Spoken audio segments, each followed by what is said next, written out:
নমস্কাৰ বন্ধুসকল, আজি আহিছোঁ আমি মৌ পাৰিবলৈ। আৰু মৌ পাৰিবলৈ আমি ধুনীয়াকৈ টুপি আৰু গ্লভছ পিন্ধি লৈছোঁ, যাতে মৌ মাখিয়ে মুখত আৰু হাতত কামুৰিব নোৱাৰে।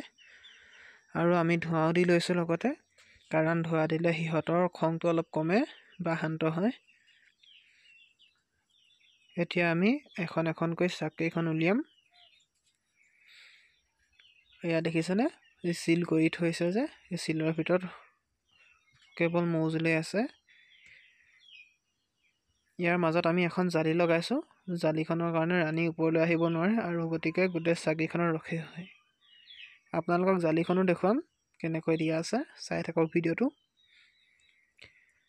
এনেকৈ এখন এখনকৈ আটাইকেইখন চাক উলিয়াই আমি এটা বাচনত ৰাখি লৈছোঁ। এয়া চাওক কিমান ধুনীয়াকৈ চিল কৰিছে।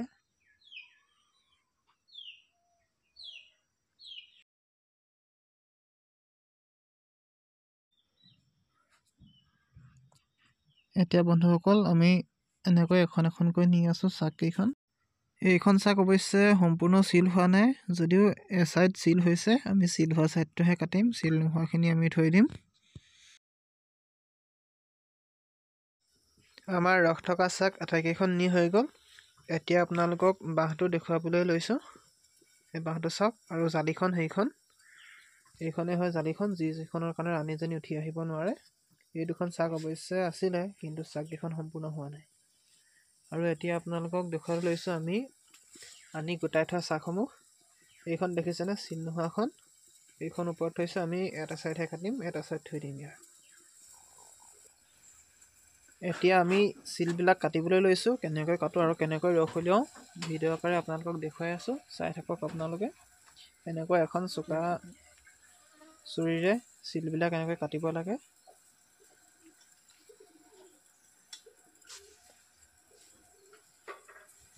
কাৰণ এই চিলখিনি কাটি নিদিলে ৰসখিনি ওলাই নাহিব। আমি চাকখন যিহেতু সম্পূৰ্ণকৈ নাকাটোঁ, কাৰণ চাকখন কাটিলে মৌ বাঁহত আকৌ ৰস হোৱালৈ বহুত দেৰি হৈ যাব।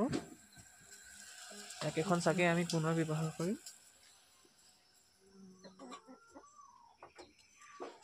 এনেকৈ চিলবিলাক কাটি ৰাখি থ'ব লাগে। চিলবিলাকতো অলপ অলপ ৰস যায়, সেইবাবে আমি ৰাখি থওঁ। সেইখিনি আমি খাব পাৰিম অলপকৈ হ'লেও। এটা চাইড কাটি হোৱাৰ পিছত আকৌ ইটো চাইডো কাটিব লাগিব আমি। নাজানো মই।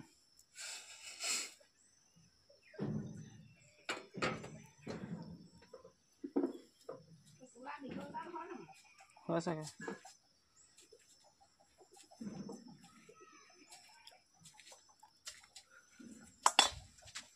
চিলবিলাক কটাৰ পিছত আপোনালোকক এতিয়া আমি মেচিনটো দেখুৱাম।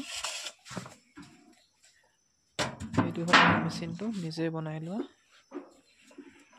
তাত আমি এনেকৈ ভৰাম।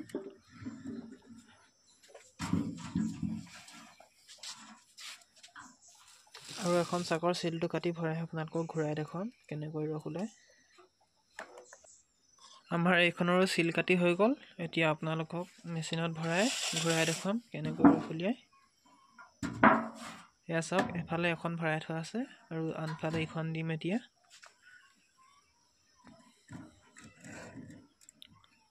এনেকৈ দি এতিয়া আমি ঘূৰাই দিম।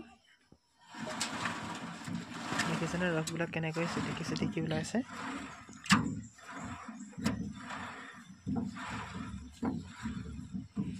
এনেকৈ উলিয়ালে আচলতে ৰসবিলাক আঠানিও নহয় আৰু ভালদৰে ওলায়, চাফাকৈ ওলায়। এয়া চাওক, যোনফাল আমি দিছিলোঁ সেইফাল সম্পূৰ্ণ খালী হৈ ওলাই আহিলে। আৰু এতিয়া আনটো ফাল ঘূৰাম আকৌ।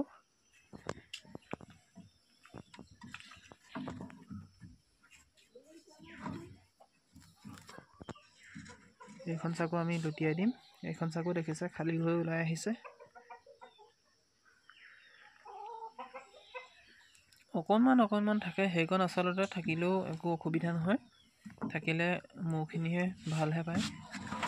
এতিয়া আমি এইটো চাইড সম্পূৰ্ণ ঘূৰাই দিছোঁ এনেকৈ।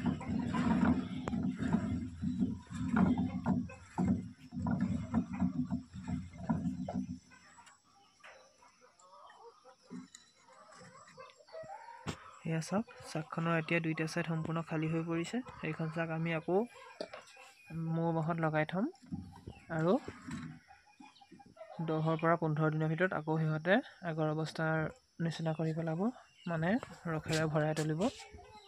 যদি আমি চাকখন কাটি দিলোঁহেঁতেন তেতিয়া আমাৰ কমেও এমাহৰ পৰা 1.5 মাহ সময় লাগিলেহেঁতেন চাককেইখন বনাবলৈ।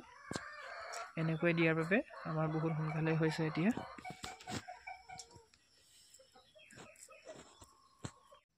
আমাৰ গোটেইখিনি চাক ঘূৰাই হৈ গ'ল। ভিডিঅ'টো দীঘলীয়া হোৱাৰ কাৰণে সকলোবিলাক দেখুওৱা নাই। এতিয়া আমি মেচিনত থকা ৰসখিনি উলিয়াবলৈ লৈছোঁ আৰু উলিয়াবৰ সময়ত আমি এখন চাকনি দি লৈছোঁ। পিঠা চলা চালনীখনে ব্যৱহাৰ কৰিছোঁ আমি, যিহেতু সেইখন অলপ হেৰেঙা।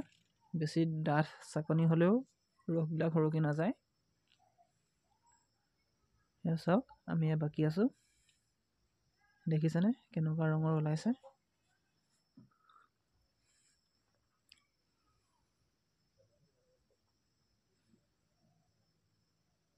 সেয়া চাওক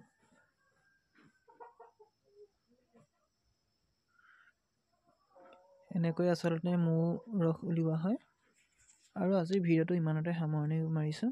যদি ভিডিঅ'টো চাই ভাল পালে তেনেহ'লে লাইক কৰিব, কমেণ্ট কৰিব, শ্বেয়াৰ কৰিব আৰু চেনেলটো যদি এতিয়ালৈকে ছাবস্ক্ৰাইব কৰা নাই ছাবস্ক্ৰাইব কৰিব। ধন্যবাদ।